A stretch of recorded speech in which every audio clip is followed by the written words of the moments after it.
स्वागत है आपका YouTube channel young India study centre में। तो जैसे आपको मैथ में बता रहा था, समझाने में थोड़ी सी हो जाती है समय, तो ठीक है, थोड़ा सा वीडियो को आराम से देखिएगा। चलिए आज का पहला क्वेश्चन ये रहा। देखिए 11 नंबर क्वेश्चन। इससे पहले नहीं देखें तो जाइए डिस्क्रिप्शन में इसका लिंक दे दूंगा, ठीक है। ये प्ले लिस्ट में जाके इसको देख लीजिए। 2 वीडियो डाल चुके हैं, ये पार्ट 3 है। बहुत ही आसान है, जो एग्जाम पॉइंट ऑफ व्यू से बहुत इंपॉर्टेंट है। चलिए समझिए। बोला यदि समीकरण x माइनस 2y बराबर 3 तथा 3x प्लस ky बराबर 1 का एक अद्वितीय हल हो। बोल रहा है कि समीकरण से क्या है, अद्वितीय हल। 2 समीकरण दिया हुआ है। देखिए आपको दिया हुआ x माइनस 2y बराबर 3 और दूसरा दिया हुआ 3x प्लस ky बराबर 1 दिया हुआ। आई बोला कि दोनों समीकरण से क्या है, अद्वितीय हल है। दोनों समीकरण क्या है, अद्वितीय हल है। अद्वितीय हल का मतलब क्या, देखिए यहाँ कुछ बता रहे हैं आपको। यहाँ देखिए 2 समीकरण आपको दिया हुआ है, ठीक है। यदि दोनों का है, देखिए a1 बटा a2 अद्वितीय हल के लिए। देखिए यदि a1 बटा a2 नहीं बराबर है b1 बटा b2 तो क्या होगा, अद्वितीय हल हो, ठीक है। अब ये 2 समीकरण है, तो यहाँ a रहता है इस समीकरण में। देखिए यहाँ रहेगा जो a रहेगा, इसमें कुछ नहीं, एक यहाँ है a1 हुआ। यहाँ रहेगा जो a2 रहेगा, a2 कितना -2 है और c1 कितना है 3। कोई दिक्कत।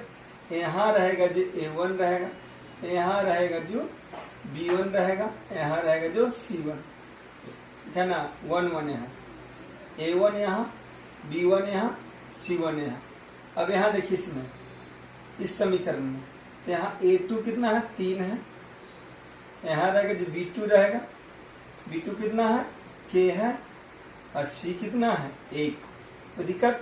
अब देखिए बोल दिया कि इसका अद्वितीय है। क्वेश्चन क्या बोला कि इसका अद्वितीय है, तो अद्वितीय रहता है a1 बटा a2 बराबर नहीं होता है b1 बटा b2। समझे कि नहीं। जब भी अद्वितीय हल रहेगा तो याद रखिए कि a1 बटा a2 बराबर नहीं होता है b1 बटा b2 का। दिक्कत। वैल्यू पुट कर दीजिए। a1 कितना 1, a2 कितना है 3 बराबर नहीं है, b1 कितना है -2 अब b2 कितना है q। बस वैसे ही जैसे मान ली बराबर नहीं तब भी जैसे बराबर है तो वैसे सोल्यूशन करते वैसे। देखिए यहाँ तिरछा तिरछी गुना करेंगे तो इसको इससे गुना करेंगे तो k, इसको इससे गुना करना है, बराबर है नहीं देना है। गुना किससे करना है, 3 को गुना करना है -2। तो दिक्कत k नॉट इक्वल टू 3 गुना 6 यानी -6। तो दिक्कत। यहाँ देखिए ऑप्शन में क्योंकि वैसा नहीं वैसे देखिए -6 नॉट इक्वल टू यहाँ कर दीजिएगा, ठीक है ना। ऑप्शन बी मार दीजिएगा। बी में ऑप्शन में आपका था कि k नॉट इक्वल टू नहीं बराबर -6 का, ये आपका आंसर है बी में। तो दिक्कत। जब भी अद्वितीय हल रहेगा तो इसी टाइप का बनेगा, ठीक है। तिरछा तिरछी गुना किया, सॉल्व किया, फिर से एक बार रिपीट करके देखे तो समझ में आ गया। चलिए नेक्स्ट क्वेश्चन के बाद। चलिए तो आज का दूसरा क्वेश्चन देखिए। दूसरा क्वेश्चन आज का है, किसी मीनार की ऊंचाई 10 मीटर है। बोला कि मीनार का ऊंचाई कितना है, 10 मीटर है। जब सूर्य का उन्नयन कोण 45 डिग्री है तो मीनार की छाया की लंबाई जमीन से क्या होगी, ठीक है ना। तो चलिए इसी में आगे देखिए कैसे बनेगा, आसानी से बनेगा आपको। देखिए क्वेश्चन क्या है, किसी मीनार की ऊंचाई 10 मीटर है। जब सूर्य का उन्नयन कोण 45 डिग्री है तो मीनार की छाया की लंबाई ज्ञात कीजिए। बहुत इजी क्वेश्चन, ध्यान से समझिएगा। देखिए मान लीजिए कि यह मीनार है, ये मान लीजिए कि ए बी इसका नाम देते हैं।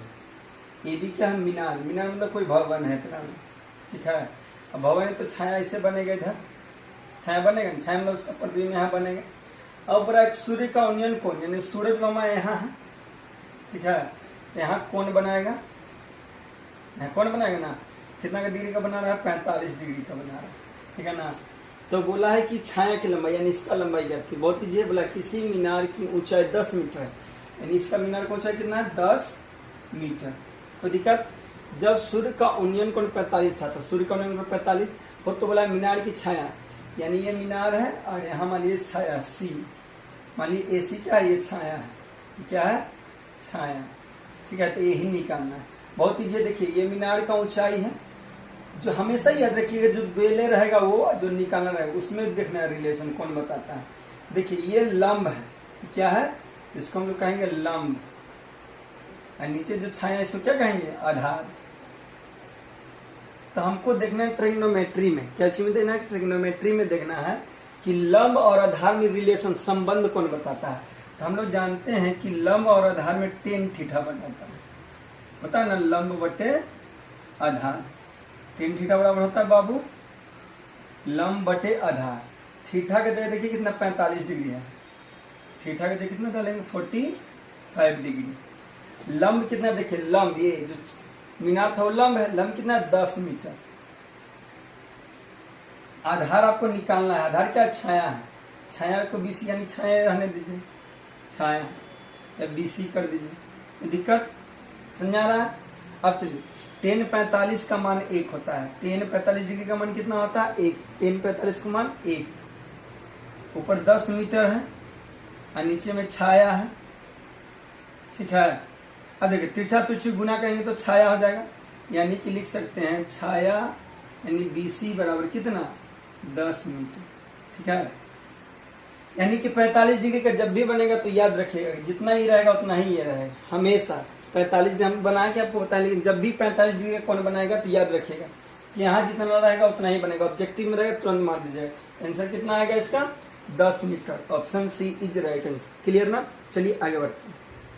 चलिए देखिए तो नेक्स्ट क्वेश्चन बहुत ही इंपॉर्टेंट है, ये आपका एग्जाम में बार बार पूछा जाता है, VBI इस टाइप का प्रश्न को आप समझने की कोशिश करेंगे, बहुत ही इंपॉर्टेंट है, बहुत ही सिंपल लैंग्वेज में आपको मैं बताने की कोशिश करूंगा, ठीक है ना, आप समझिएगा। चलिए क्वेश्चन को रीड करते पढ़ते हैं। किसी वृत्त के केंद्र से, बोला देखिए जैसे बोलता है उसी डायग्राम बनेगा, बोला कोई वृत्त है, मान लीजिए ये वृत्त, बोला वृत्त के केंद्र, तो वृत्त का यहाँ केंद्र होता है इतना तो जानकारी है, केंद्र से 5 सेंट दूरी पर स्थित बिंदु A। अब यहाँ से बोल रहा है कि कितना सेंटीमीटर दूरी पर, यहाँ मान लीजिए बिंदु A है, ठीक है। बोला है कि एक वृत्त के केंद्र को मान लीजिए कि O है, ठीक है। केंद्र से बोला है कि 5 सेंटीमीटर दूर स्थित है, यानी केंद्र से किधर, इधर मान लीजिए, इधर किधर मान लीजिए, कोई दिक्कत नहीं, तो हम इधर मान लीजिए कि 5 सेंटीमीटर दूर बिंदु क्या है A है। अब देखिए अब बोला वृत्त पर खींची गई स्पर्श रेखा की लंबाई 4 है। अब देखिए वृत्त का स्पर्श रेखा, यहाँ मान लीजिए स्पर्श रेखा, जो वृत्त को छूता है उसे क्या करते हैं स्पर्श रेखा, ऐसे मान लीजिए वृत्त है, वृत्त को जो छुएगा वही क्या है स्पर्श रेखा रहता है, क्लियर ना। तो इसी देखिए बोला वृत्त को स्पर्श रेखा, देखिए बोला वृत्त खींची गई स्पर्श रेखा की लंबाई 4 मीटर, ये 5 मीटर दिया हुआ था, तो वृत्त की त्रिज्या ज्ञात कीजिए। तो यहाँ से केंद्र से यहाँ तक क्या होगा, वृत्त का त्रिज्या होगा कि नहीं होगा, होगा। चलिए फिर से समझिए, बोला कि किसी वृत्त के केंद्र से, तो केंद्र A कोई बिंदु है, दूरी A, बोला कि 5 सेंटीमीटर दूरी पर कोई बिंदु A है, तो यहाँ से 5 सेंटीमीटर दूरी पर कोई बिंदु A मान ली। अब बोला है कि वृत्त पर खींची गई स्पर्श रेखा, तो यहाँ से यहाँ तक खींचे, मान ली AP, यहाँ A और P क्या स्पर्श रेखा, इसका लंबाई कितना दिया 4 सेंटीमीटर, सॉरी यहाँ सेंटीमीटर में है, ठीक है ना, यहाँ सेंटीमीटर है, यहाँ भी सेंटीमीटर, दोनों सेंटीमीटर। तो बोला वृत्त का त्रिज्या ज्ञात कीजिए, ठीक है। तो ऐसा वृत्त होता है तो यहाँ से गिरते क्या त्रिज्या होता है, किधरों त्रिज्या गिरते त्रिज्या, तो ऐसा ही ये वाला त्रिज्या का मान ज्ञात करना है, तो दिक्कत डायग्राम समझ में आया। अब चलिए निकालना है त्रिज्या का मान। अब एक चीज आप ध्यान रखिएगा कि स्पर्श रेखा पर जो त्रिज्या होती है ना वो लंब होती है, ठीक है ना। नोट में लिखना तो लिख लीजिएगा, बहुत इंपोर्टेंट है, लिखेंगे स्पर्श रेखा या स्पर्श बिंदु पर, देखिए स्पर्श बिंदु पर त्रिज्या लंब यानी 90 डिग्री का होता है।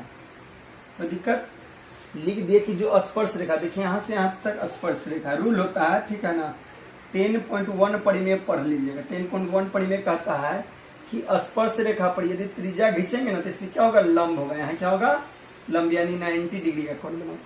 कोई दिक्कत, इसी से ये क्वेश्चन बनता है, यही बच्चा फंस जाता है, हमेशा याद रखिए नीचे यहाँ रहेगा तो यहाँ 90 डिग्री बनेगा, क्लियर ना। तो 90 डिग्री का सामने, 90 डिग्री का सामने वाला क्या होता है, ये कर्ण हो जाता है, यानी क्या हो गया कर्ण। तो दिक्कत, नीचे वाला ये आधार हो गया, 90 डिग्री का सामने वाला ये भुजा कर्ण हो गया, उसका नीचे वाला क्या कहते हैं आधार हो गया, ये वाला हम लोग का हो गया लंब। समझे कि नहीं समझे। अब इसी फॉर्मूला से निकलेगा एक पाइथागोरस प्रमेय, क्या पाइथागोरस प्रमेय से देखिए पाइथागोरस प्रमेय क्या कहता है कि जो कर्ण का स्क्वायर, क्या पाइथागोरस प्रमेय कहता है कि जो कर्ण का स्क्वायर है ये लंब का स्क्वायर प्लस आधार का स्क्वायर के बराबर होगा, ठीक है ना। पाइथागोरस प्रमेय क्या कहता है कि जो कर्ण का स्क्वायर है लंब और आधार का स्क्वायर के बराबर, ये थेल्स प्रमेय भी कर सकते हैं, आप पढ़े होंगे, ठीक है। ये थेल्स प्रमेय कहता है कि एक भुजाओं का वर्गों का योग दो भुजाओं के वर्गों के योग के बराबर होता है। कौन? थेल्स प्रमेय कहता है। पाइथागोरस प्रमेय भी कहता है या थेल्स प्रमेय भी, ठीक है। अब वैल्यू डाल दीजिए, इसी पे क्वेश्चन बनेगा। देखिए ये वाला हम लोग का क्या है, लंब है, ये देखिए क्या है, कर्ण है, 90 डिग्री के सामने कर्ण। देखिए कर्ण दिल है 5 सेंटीमीटर, तो दिक्कत लंब देखिए नहीं दिले है, लंब मान लीजिए ओपी है, लंब ओपी है, ये ना लंब निकलना है त्रिज्या, त्रिज्या बोलिए लंब है, क्या है त्रिज्या है, क्या है त्रिज्या बोलिए या लंब बोलिए, ये नहीं दिले है। और आधार देखिए कितना दिले है, 4 सेंटीमीटर, कोनो दिक्कत है ना। चलिए बहुत अच्छा, नहीं समझ आ रहा होगा समझ में तो। अब देखिए 5 का स्क्वायर करिए, 5 का स्क्वायर यानी 5 पचे 25, सेंटीमीटर का स्क्वायर सेंटीमीटर स्क्वायर, तो दिक्कत। अब ओपी रहने दीजिए ऐसा ही, 4 का स्क्वायर 16 करिए, सेंटीमीटर का स्क्वायर सेंटीमीटर, समझा है ना। 5 का स्क्वायर 25 यानी 5 का पारा 5 में पढ़ना था 25 सेंटीमीटर, तो सेंटीमीटर। यहाँ 4 का पारा 4 में पढ़ना था, 4 चौके 16 सेंटीमीटर गया तो सेंटीमीटर स्क्वायर, तो दिक्कत, ठीक है। अब आगे देखिए, इसको इसी रहने दीजिए। अभी देखिए इसका जाति वाला यहाँ है, इसको इधर लाइए तो प्लस में तो इधर माइनस में आ जाएगा, 16 सेंटीमीटर का स्क्वायर माइनस, इधर बचा क्या ओपी, ये क्या है त्रिज्या है, ओपी क्या है त्रिज्या है। अब यहाँ देखिए, यही आपको बता दो, ओपी क्या देखिए 25 में से 16 जाएगा, कितना बचेगा, 25 में से 16 जाएगा तो 9 बचेगा, बचेगा कि नहीं। इधर ओपी का स्क्वायर है, यहाँ समझ आया। 25 में से 16 घटाएं तो कितना, घटाना मतलब माइनस किया तो कितना बचा 9, और सेंटीमीटर का सेंटीमीटर था यहाँ सेंटीमीटर। अब देखिए यहाँ वर्ग है, क्या वर्ग है, तो इधर आएगा तो रूट हो जाएगा, ये वर्ग को हटाएंगे तो यहाँ क्या जाएगा रूट, समझे कि नहीं। वर्ग को हटा दिए, यहाँ से वर्ग हटाएं तो क्या हो गया रूट। याद रखिएगा, यहाँ देखिए लिख देते हैं, जब भी स्क्वायर हटाइएगा तो यहाँ क्या रूट हो जाएगा, ठीक है। रूट हटाइएगा तो वर्ग हो जाएगा, बराबर को उधर जाएगा, तो यहाँ वर्ग था स्क्वायर था तो रूट के इधर बराबर के लाए तो क्या हो जाएगा रूट। अब लिखिए, इसको नहीं लिख सकते हैं, 9 को 3 सेंटीमीटर गुने 3 सेंटीमीटर लिख सकते हैं ना। 9 को ऐसे देखिए 3 से किया था 3 3 यानी 3 और 3, यहाँ सेंटीमीटर करता था 3 सेंटीमीटर गुने 3 सेंटीमीटर। याद रखिए जब 2 गो हो जाता था क्या करते हैं, बाहर निकाल देते हैं। यानी भैया वृत्त का त्रिज्या, ये वृत्त का त्रिज्या कितना, ये वाला भाग आ गया, ये आ गया 3 सेंटीमीटर। समझा कि नहीं। इस टाइप का प्रश्न एग्जाम में बार बार पूछे जाते हैं, तो आसानी से देखिएगा, बहुत ही आसान है, समझिए, 1 2 बार देखिएगा ना तो आपको आसानी से समझ में आ जाएगा, ठीक है। नहीं समझ में आए तो आप लोग कमेंट करिए कि कौन सा क्वेश्चन है, मैं फिर से आपको बताऊंगा उस क्वेश्चन और दूसरा भी तरीका कोशिश करूंगा बताने। चलिए तो नेक्स्ट क्वेश्चन में बढ़ते आगे। चलिए तो देखिए नेक्स्ट क्वेश्चन की ओर, बहुत ही इंपॉर्टेंट क्वेश्चन है। 2 पासों को एक साथ उछलाया गया, पासा में जो लीडो गोटी खेलते हैं, जो लीडो का जो गोटी होता है क्या पासा है, ठीक है। तो उसको 2 गो को एक बार उछलाते हैं, दोनों पासों की ऊपरी सतह पर एक ही संख्या आने की प्रायिकता क्या है। उम्मीद करते हैं कि आप जहां भी पढ़ रहे होंगे प्रायिकता पढ़े होंगे, ठीक है। आदि उससे आपको समझ में नहीं आता कमेंट करेगा, प्रायिकता चैप्टर को अच्छे से पूरा अच्छे से डिटेल से बता देंगे, इसमें भी आपको समझने में दिक्कत नहीं होगा, ऐश्योर हम बता रहे हैं। तो मतलब 2 पासा को एक बार उछलाएं, दोनों पासों के ऊपर में एक ही अंक मतलब एक एक आ रहा था, दोनों पर एक एक, दोनों पर 2 2 रहा तो 2 2 ऐसे। अब मान लीजिए कि एक पासा इधर है, तो पासा में क्या रहता है, देखिए पासा में 6 गो रहता है, 1 रहता है, 2 रहता है, 3 रहता है, 4 रहता है, 5 बचा। तो लुड्डी गोटी खेलता है ना, में रहता है 6 तक, छक्का तक बोलते हैं ना, 1 से लेकर 6 तक, 1 रहता है, 2 रहता है, 3 लिखा, 4 ऐसे 6 तक लिखा रहता है। तो मान लीजिए एक इधर है, एक पासा इधर है, ठीक है। अब लिखिए कैसे, मान लीजिए पहला में एक तो दूसरा में भी एक, ऐसे लिखेंगे, पहला में एक तो दूसरा में, देखिए दूसरा में एक, पहला में 3 1 4 1 5 1 6 1, ठीक है। ऐसे लिखना है, समझ में आ रहा है कि नहीं। पहले इधर वाला को लिखिए, देखिए यहाँ लिख दिए, फिर ऊपर वाला को लिखिए, फिर इधर वाला को लिखिए, फिर ऊपर वाला को लिखिए, इधर वाला को पहले लिखिए, फिर ऊपर वाला को लिखिए, इधर वाला को लिखिए, फिर ऊपर वाला को लिखिए, इधर वाला को पहले लिखिए, फिर ऊपर वाला को लिखिए, इधर वाला को लिखिए, फिर ऊपर वाला को लिखिए। तो दिक्कत समझाए ना कैसे लिखे हैं। फिर नेक्स्ट वाला में भी वैसे करिए, ठीक है। पहले इधर वाला को लिखे, फिर ऊपर वाला को लिखे, इधर वाला ऊपर वाला, इधर वाला ऊपर वाला, इधर वाला ऊपर वाला, ऐसे ही करते करते पूरा यहाँ तक लिखना है, 6 तक, ठीक है ना। इधर 6 तक आ जाएगा, इधर 6 तक आ जाएगा, ठीक है। अब प्रायिकता की फॉर्मूला क्या होता है, ध्यान दीजिएगा। प्रायिकता का फॉर्मूला क्या होता है, याद रखिएगा। अनुकूल परिणामों की संख्या क्या होता है, अनुकूल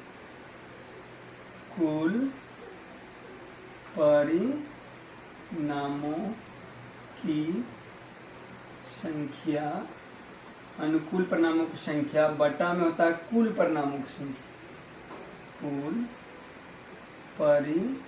परिणामों की संख्या। तो दिक्कत समझाए कि नहीं समझाए, यहाँ हमेशा याद रखिएगा कि यहाँ फॉर्मूला प्रायिकता क्या होता है, अनुकूल परिणामों की संख्या बटा कुल परिणामों की संख्या। प्रायिकता का फॉर्मूला अनुकूल होता है जिसके बारे में पूछा जाए। क्वेश्चन देखिए बोला है कि ऊपरी सतह पर एक ही संख्या यानी अनुकूल हुआ कि जो जिसके बारे में पूछा अनुकूल। देखिए दो पासा को बिकेंगे एक ही बार तो इतना आएगा कुल। कुल क्या आएगा, देखिए 1 गो 2 गो 3 गो 4 गो 5 गो 6 गो, ऐसे 6 का 36 गो है, गिन लीजिए टोटल क्या गो 36 गो। यानी यहाँ देखिए दिले क्या है, आपको अनुकूल दिया है। पहले कुल देखिए, पहले क्या, कुल परिणामों की संख्या। देखिए कुल परिणाम कितना, 36 गो, 2 गो पासा को एक बार चलेगा तो कुल परिणाम कितना होगा 36। तो दिक्कत अब पूछा अनुकूल निकालने, अनुकूल परिणामों की संख्या, ठीक है। अनुकूल परिणाम देखिए कुल 2 गो पासा उछलाए थे तो याद की इसमें देखिए 36 टाइप का अलग अलग आएगा, 36 गो अलग अलग आएगा। देखिए गिन लीजिए 36 गो अलग अलग आए। अब पूछा क्या, बोला कि ऊपरी सतह पर एक ही संख्या यानी एक ही जैसा, एक एक है तो एक एक, देखिए एक एक यहाँ आ रहा है एक ही जैसा, यहाँ 2 2, यहाँ 3 3, यहाँ 4 4, यहाँ 5 5, यहाँ 6 6, ठीक है। अनुकूल क्या, देखिए यहाँ भी दोनों में एक ही आ रहा है, यानी दोनों में एक ही टाइप का आना चाहिए। दोनों में कैसा आना चाहिए, एक ही टाइप का आना चाहिए। दोनों में कैसा आना चाहिए, एक ही टाइप का आने वाला होना चाहिए। देखिए यहाँ भी एक टाइप का एक ही जैसा आना चाहिए। क्या गो है, 1 गो 2 गो 3 गो 4 गो 5 गो 6 गो है, यानी अनुकूल क्या गो 6 गो, यानी जिसके बारे में पूछा जाए 6 गो हुआ। टोटल कितना, इतना था। अब देखिए प्रायिकता बराबर, हम इसको पीई भी बोलते हैं। प्रायिकता क्या कहते हैं, पीई। फॉर्मूला क्या प्रायिकता, अनुकूल परिणामों की संख्या। अनुकूल क्या गो है 6 गो, तो ऊपर 6 गो रखिए। कुल परिणामों की संख्या, कुल क्या गो है 36 गो। कोई दिक्कत, प्रायिकता को ऐसे भी लिख सकते हैं। प्रायिकता का फॉर्मूला आता है अनुकूल परिणामों की संख्या बटा कुल परिणामों की संख्या, ठीक है। लिख दिए। अब काटो 6 का पारा में 6 एक बार में 6 6 6, यानी इसका आंसर है कितना 1/6। तो दिक्कत कितना आंसर है 1/6। थोड़ा सा आसान करिएगा, 1 2 बार देखिएगा तो आपको समझ में आ जाएगा। चलिए देखिए नेक्स्ट क्वेश्चन क्या है। नेक्स्ट क्वेश्चन देखिए लिख देते, टाइपिंग आपको समझ में आ रहा होगा। यहाँ लिखा है 1049 डिग्री, अब बटा में है, भागा मतलब बटा कोट 41 डिग्री। इसका बराबर में पूछा कि क्या होगा। बहुत ही आसान प्रश्न है। ऐसे इस टाइप का प्रश्न रहेगा, बटा वाला आंख मुन के एक आंसर मार दीजिएगा, ऑब्जेक्टिव में रहेगा, ठीक है। ऐसे बाटे वाला प्रश्न का आंसर एक ही आता है, लेकिन आपको बना के बता दूं, क्योंकि दोनों में से कोई एगो को बदल देना है, ठीक है ना। फॉर्मूला पे तो मान लीजिए ऊपर वाला को बदलते हैं, तो 10 को बदल देंगे कोट में, तो कोट 90 माइनस थीटा, ठीक है। अब बटा में जो इसे वैसी रहने दीजिए, कोट 45 डिग्री 41 डिग्री, समझे कि नहीं। इसको कोट में बदल दिए, 10 था तो इसको लिख दिए कोट, और 90 में से इसको घटा दिए, कोई दिक्कत। तो कोट में रहेगा कोट ही, और 90 में से घटाइएगा तो आएगा 41, समझे कि नहीं। 90 में से इतना घटाइएगा तो 41 आएगा। नीचे में है कोट 41 डिग्री। अब देखिए दोनों बराबर हो गया कि नहीं, कोट से कोट गया तो आंसर कितना है 1। इस टाइप का प्रश्न एकदम बहुत ईजी रहता है। इस टाइप का प्रश्न का आंसर एक ही आता है, क्लियर ना। चलिए आगे बढ़ते हैं। चलिए तो नेक्स्ट क्वेश्चन देखिए, समांतर श्रेणी एपी का है। समांतर श्रेणी समांतर संज्ञा आपको दिया है 2, 7, 12, 17 डॉट डॉट के लिए A30 क्या बोला है, A30 माइनस A20 का मान ज्ञात कीजिए। समझा कि नहीं। समांतर संज्ञा दे दिया है 2, 7, 12, 17 के लिए बोला है कि A30 और A20 का मान निकालिए। बहुत इजी है, ठीक है ना, बहुत ही क्या है, इजी है। तो हम लोग जानते हैं जो पहला रहता है क्या रहता है, A1 रहता है, दूसरा A2, तीसरा A3 और ये A4। कोई दिक्कत, ऐसा रहता है। अब इसमें समांतर संज्ञा निकालना था D, यानी सारबंतर इसको बोलते हैं, ठीक है ना। सारबंतर निकालने का फॉर्मूला आता है A2 में से A1 को घटा देते हैं। A2 देखिए कितना है 7, 7 में से किसको घटाइए A1 कितना है 2। तो दिक्कत AP समांतर संज्ञा का प्रश्न है तो ये पहला पद, दूसरा पद, तीसरा पद, चौथा पद रहता है, ठीक है ना। और सारबंतर D बोलते हैं, सारबंतर क्या बोलते हैं D निकालने का फॉर्मूला है कि दूसरा पद में से पहला पद को घटाते हैं, यानी A2 में से A1 को घटा देते हैं।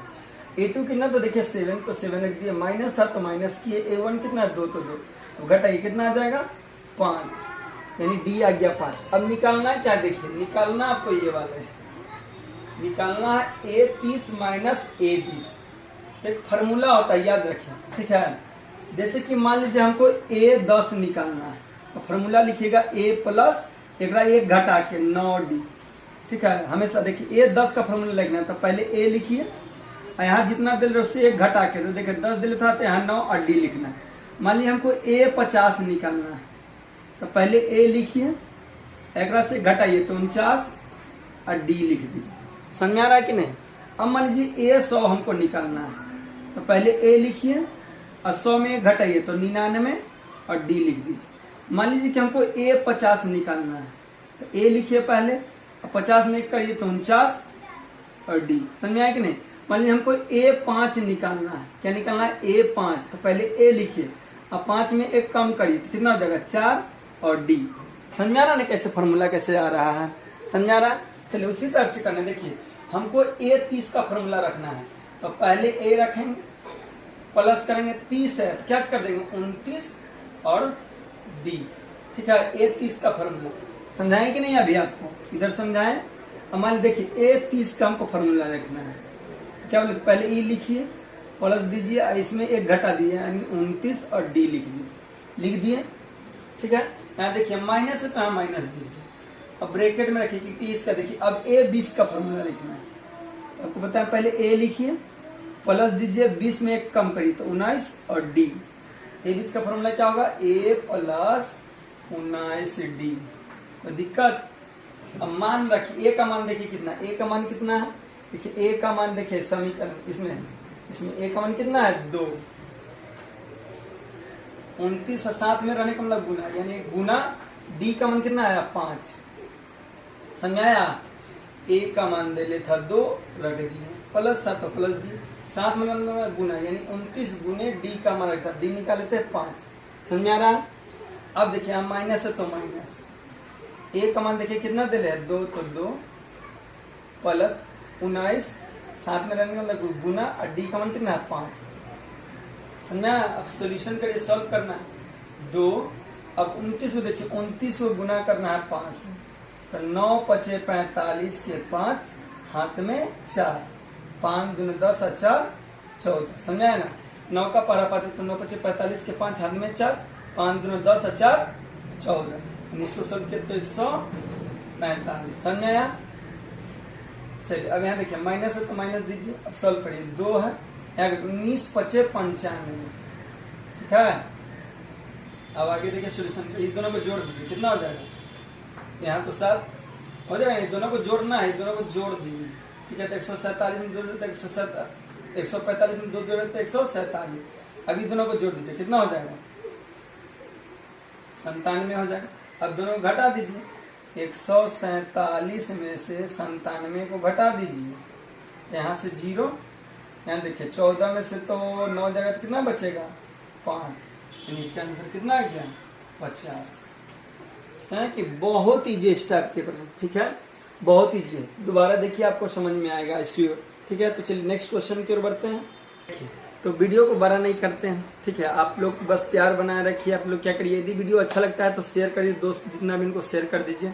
अभी तक यदि लास्ट तक आप रुके हो तो थैंक यू सो मच कि आप लास्ट तक वीडियो देखें, और ज्यादा से ज्यादा शेयर कर दीजिए, ठीक है, और एक लाइक दे दीजिए। आज के लिए इतना ही। जय हिंद, जय भारत।